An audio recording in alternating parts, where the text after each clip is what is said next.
Praise the Lord. இந்த காலை நேரத்திலே உங்களை மீண்டும் ஒரு விஷயம் சந்திப்பதிலே மிகுந்த மகிழ்ச்சி அடைகிறேன்.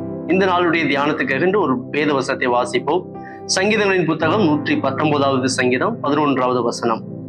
நான் உமக்கு விரோதமாய் பாவம் செய்யாதபடிக்கு உமது வாக்கை என் இருதயத்தில் வைத்தேன் என்று சங்கீதக்காரனாகிய தாவீது சொல்கிறார்.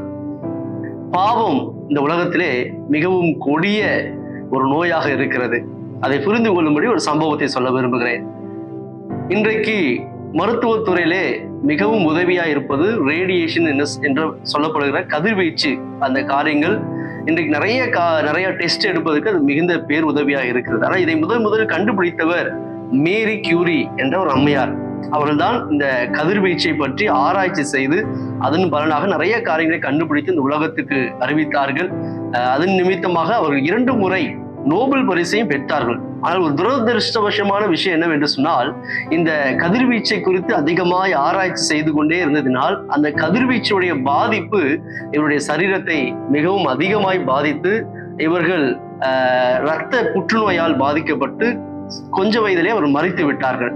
அவருடைய மரணத்துக்கு முக்கியமான காரணம் அதிகமான நேரம் ஆபத்தான அந்த கதிர்வீச்சு அந்த காரியங்களுக்கூடாக ஆராய்ச்சி செய்து கொண்டே இருந்ததினால் அதனுடைய பாதிப்பை இவர்கள் அறியாமல் அதில் பாதிக்கப்பட்டு இந்த இரத்த புற்றுநோயால் மரித்து விட்டார்கள். அது மாத்திரமல்ல, இன்றைக்கும் அந்த மேரி கியூரி அம்மையாருடைய கண்டுபிடிப்பு அது எல்லாவற்றையும் எழுதி வைத்ததான கட்டுரை புத்தகங்கள், அவருடைய ரெக்கார்ட்ஸ், பேப்பர்ஸ் எல்லாத்தையும் இன்னைக்கும் நிறைய மருத்துவ ஆராய்ச்சி மாணவர்கள் போய் பார்த்து அதை நிறைய விஷயங்கள் ஆராய்ச்சிக்காக அதை போய் பார்க்க போகிறார்கள். அப்படி பார்க்கும்போது இன்றைக்கும் யாரெல்லாம் அந்த மேரி கியூரி அம்மாவுடைய அந்த ரிப்போர்ட்லாம் பார்க்க போறாங்களோ அவர்கள் சாதாரணமாக போக முடியாது. பாதுகாப்பு கவசத்தை அணிந்து கொண்டுதான் அந்த இடத்துக்கு போக வேண்டுமா. ஏனென்று சொன்னால் இன்றைக்கும் அந்த புத்தகத்திலிருந்து அந்த பேப்பர்களிலிருந்து கதிர்வீச்சுடைய தாக்கம் அதிகமாக இருக்கிறது. சாதாரணமாய் அந்த பேப்பரை யாரை தொட்டாலும் அதை போய் பார்த்தாலும் அவர்களுக்கும் இன்றைக்கும் அந்த கதிர்வீச்சுடைய பாதிப்பை ஏற்படுத்த வியாதிகள்லாம் வருகிறது என்று சொல்லி மருத்துவ ஆராய்ச்சியாளர்கள் சொல்கிறார்கள். பாருங்கள், சாதாரண கதிர்வீச்சு அந்த ரேடியேஷன் அந்த காரியம் எத்தனை வருஷமா இன்னும் பாதிப்பை ஏற்படுத்திட்டே இருக்குது. அந்த ரேடியேஷன் பாதிக்கப்பட்ட அந்த புத்தகத்தையோ நோட்டையோ இன்னைக்கும் பார்க்க போனா பாதுகாப்பு கவசம் இல்லாம போக முடியாது. அப்போ அந்த ரேடியேஷனுக்கு எவ்வளோ வலிமை இருக்குது. இதே போலதான் நம்முடைய வாழ்க்கையிலையும் நாம் செய்யக்கூடிய பாவத்துக்கும் ஏராளமான வலிமை இருக்கிறது.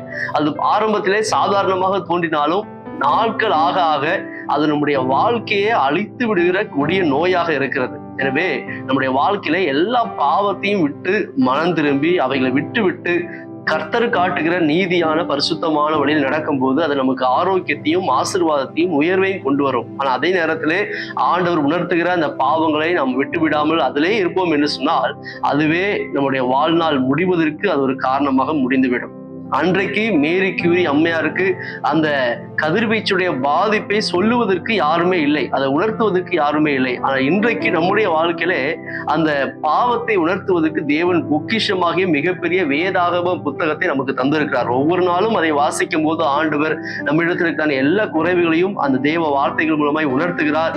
எதையெல்லாம் நம்மை விட்டு அகற்ற வேண்டும் என்று நம்மோடு பேசிக் கொண்டிருக்கிறார். இந்த காலை வேளையிலே கூட இந்த வார்த்தையை கேட்டுக்கொண்டிருக்கும் போதே ஆண்டவர் உங்க வாழ்க்கையிலே சில பாவங்களை உணர்த்துவார் என்று சொன்னால், அதை எச்சரிப்பு கொடுத்து கொண்டே இருப்பார் என்று சொன்னால் அதை இன்றைக்கே விட்டு விலகுங்கள்.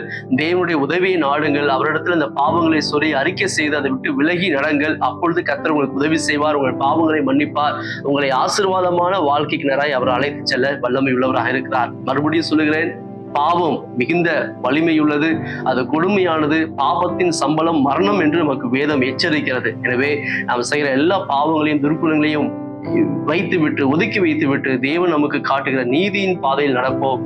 தேவ ஆசீர்வாதத்தை பெற்றுக்கொள்வோம். அதுவே நமக்கு நித்திய ஜீவனையும் அழிவில்லாத சந்தோஷத்தையும் சமாதானத்தையும் தந்து நம்மை மேன்மைப்படுத்தும். கர்த்தர் தாமே உங்களை ஆசீர்வதிப்பாராக.